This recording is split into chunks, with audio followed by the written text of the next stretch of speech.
សម្ដេចទ្រង់ឯកឧត្តមលោកជំទាវលោកស្រីអ្នកនាងកញ្ញាជនរួមជាតិទាំងអស់លោកស្រីបងប្អូនកូនក្មួយអ្នកសារព័ត៌មានដែលមានវត្តមាននៅទីនេះប្រទេសកម្ពុជាយើងមានសំណាងត្បិតកំពុងបន្តគ្របដណ្ដប់ដោយសន្តិភាពនឹងអាចបន្តអភិវឌ្ឍខណៈដែលស្ថានភាពសកលនិងតំបន់កាន់តែផុយស្រួយកាន់តែស្មុគស្មាញមិនជាក់លាក់ទាល់តែសោះនឹងប្រកបដោយគ្រោះថ្នាក់បំផុត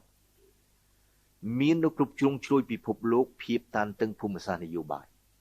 ការប្រកួតប្រជែងស្រួចស្រាលផ្នែកសេដ្ឋកិច្ចសង្គ្រាមពាណិជ្ជកម្មជំលោះប្រដាប់អាវុធអស្ថិរភាពនយោបាយរ៉ាំរ៉ៃនៅទីនេះនិងទីនោះភាពទន់ខ្សោយនៃស្ថាប័នពិភពលោកនានាអនាធបត័យនិងភាពត្រដោកខ្យល់នៃសន្តិភាពធ្នាប់សកលលក្ខនឹងលក្ខហើយពាក្យសន្តិភាពបងប្អូនកូនក្មួយទាំងអស់លោកស្រីនាងកញ្ញាដែលមានវត្តមាននៅទីនេះពាក្យសន្តិភាពមួយម៉ាត់មានន័យធំធេងនិងសកលមិនដែលមានន័យធំធេងនិងសកលដូចពេលនេះទេសូម្បីតែសម្ដេចសុងប៉ាប់ថ្មីលៀងទី14ប៉ុន្មានថ្ងៃចុងក្រោយនេះលើកឡើងឥតលហែនិយាយលើកឡើងឥតលហែពីពាក្យសន្តិភាពប្រទេសកម្ពុជាយើងមានសំណាងត្បិតក្រោមការគ្រប់គ្រងរបស់ថ្នាក់ដឹកនាំកម្ពុជាដែលយល់ដឹងជ្រៅជ្រះ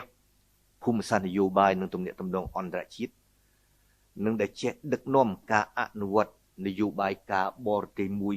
បែបបត់បែនតាមកលៈទេសៈដើម្បីបន្តការពារឧត្តមប្រយោជន៍ស្នូលនៃកម្ពុជាយើងរួមមានឯករាជ្យអធិបតេយ្យបូរណភាពទឹកដីសន្តិភាពស្ថិរភាពសង្គមនិងការបន្តអភិវឌ្ឍសេដ្ឋកិច្ចជាការពិតប្រទេសកម្ពុជាយើងជាប្រទេសមានសំណាងសូមអរគុណ